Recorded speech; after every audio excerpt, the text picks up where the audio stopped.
और इन तापों में जीव ऐसा डूबता है कि महाराज कथा तो सुननी है, पर एक छोरे का ब्याह हो जाए फिर तो कथा ही कथा है जीवन में।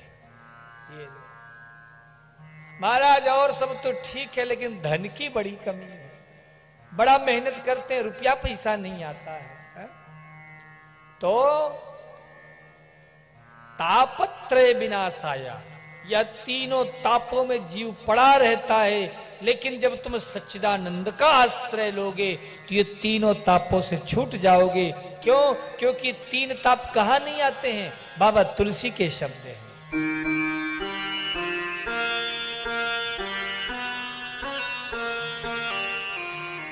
दैहिक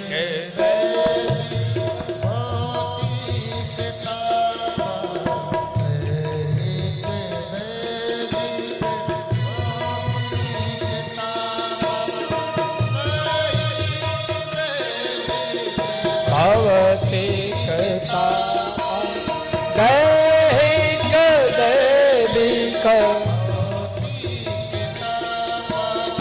राम राज का नहीं जाना,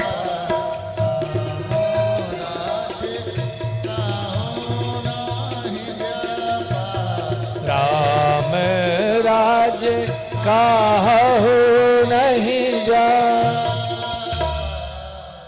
तो राम की शरण में आओगे तो इन तापत्रयों से तुम्हारी मुक्ति हो जाएगी।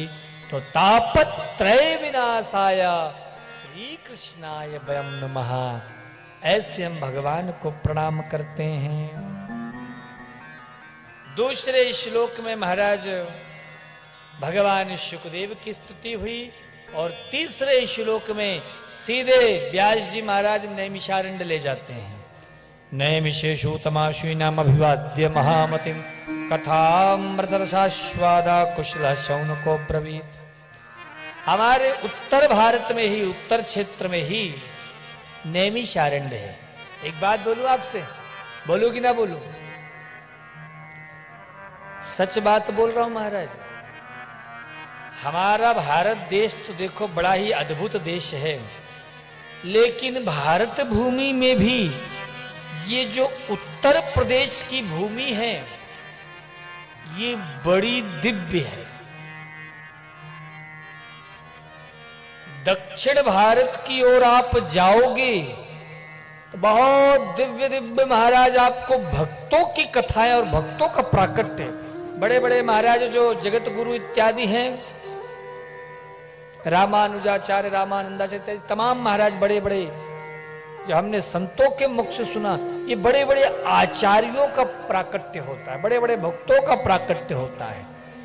लेकिन ये जो उत्तर भारत की भूमि है, ये भूमि महाराज साधारण भूमि नहीं है, अपितु दक्षिण भारत जैसे भक्तों को प्रकट करती है, ऐसे यह उत्तर की भूमि दिव्य देवताओं को प्रकट करती है, भगवान को प्रकट करती है। क्यों? क्योंकि यह उत्तर भारत राम कृष्ण की भूमि है। राम का जन्म कहां? अयोध्या।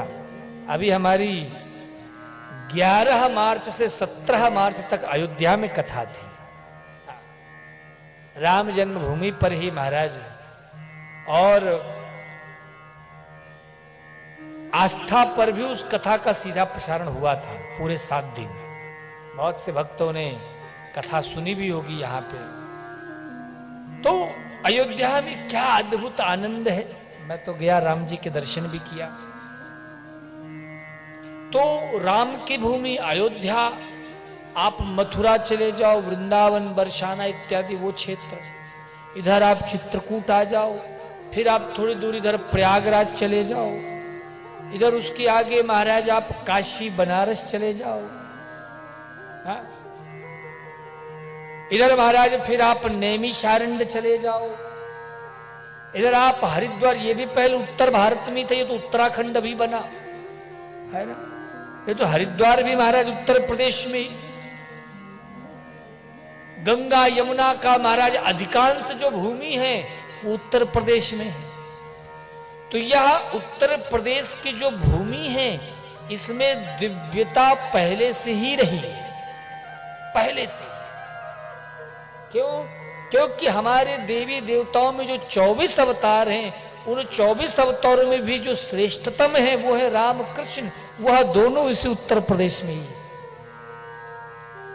जन्म लिए, तो कुछ तो कारण रहा होगा, है ना? इसीलिए यह नैमिषारण्य की भूमि बड़ी दिव्य मानी गई। आज भी ऐसा माना जाता है कि नैमिषारण्य क्षेत्र में कलयुग का प्रभाव नहीं है। हमने वहां कथा की है नैमिषारण्य में, और वहां महाराज चक्र तीर्थ है। वह चक्र तीर्थ के पास में 88,000 नित्य संत बैठते हैं। और ये सब संत कैसे? मेरी आपके जैसे नहीं है कि दिन भर में 3 घंटे कथा सुनना, उसके बाद इधर उधर के कामों में। ये सब क्या है? बोले कथा मृत रसा स्वाद कुशल सौन को ब्रवीत। ये सब कथा मृत को सुनने में परम कुशल हैं। और एक बात बोलूं आपसे, बोलूं ना बोलूं? बोलूं मैया जी, चश्मा वाली मैया जी, बोलूं? थोड़ा मुंडी ऊपर नीचे दाएं बाएं करो तो पता लगे बोलना है कि नहीं बोलना। अगर आप ऐसे करोगे तो नहीं बोलूंगा, ऐसे करोगे तो बोलूंगा, नहीं तो आगे बढ़ जाऊंगा। सुनाने वाला क्या सुनाना चाहता है ये मेरे कंट्रोल में नहीं है। अगर सुनने वाला बढ़िया हो ना तो सुनाने वाला क्या क्या सुना जाए ये सुनने वाला सोच भी नहीं सकता है। इसीलिए जो संत हैं ये सब क्या है? बोले कथा मृत रसा स्वाद। अच्छा, रसगुल्ला का तो स्वाद होता है, गुड़ का स्वाद है, मिठाई जलेबी इत्यादि का स्वाद। कथा का क्या स्वाद है? कभी कोई स्वाद है? बोले हाँ, जो कथा सुनने के रसिक होते वो ही स्वाद को बता सकते। अच्छा, किसी ने पूछा कि भाई साहब आपने जलेबी खाई है? बोले नहीं। बोले जलेबी नहीं पता कैसे होती? बोले कभी खाई नहीं तो पता ही नहीं। बोले अरे रसगुल्ला जैसा मीठा होता है। बोले रसगुल्ला कैसा मीठा होता? उसने रसगुल्ला भी नहीं खाया था। बोले रसगुल्ला भी नहीं खाया? बोले अरे चीनी की तरह मीठा होता है। उसने चीनी भी नहीं चखी थी। बोले चीनी कैसा होता है, किस तरह का मीठा? बोले अरे खांड जैसा गुड़ की तरह होता। बोले गुड़ भी नहीं चखा मैंने कभी। अरे गन्ने के रस की तरह होता है। बोले मैंने गन्ने का रस भी नहीं चखा। अब बताओ, जिसने कभी मीठा खाया ही नहीं है उससे कोई कहे भाई बड़ा मीठा है तो बोलो वो जान पाएगा कि मीठा कैसा होता है? बोलो ना मेरी माता, उसे तो पतन, उसने जीवन में कभी मीठा खाया ही नहीं। तो जिसने कभी कथा रूपी अमृत का स्वाद चखा ही नहीं उसको इस कथा का रस, कथा का स्वाद कैसे पता लगेगा? इसे जब कथा सुनने लगोगे तब तुम्हें पता लगेगा कि इस कथा का स्वाद कैसा है। तो संत कहते हैं व्यास जी महाराज, कथा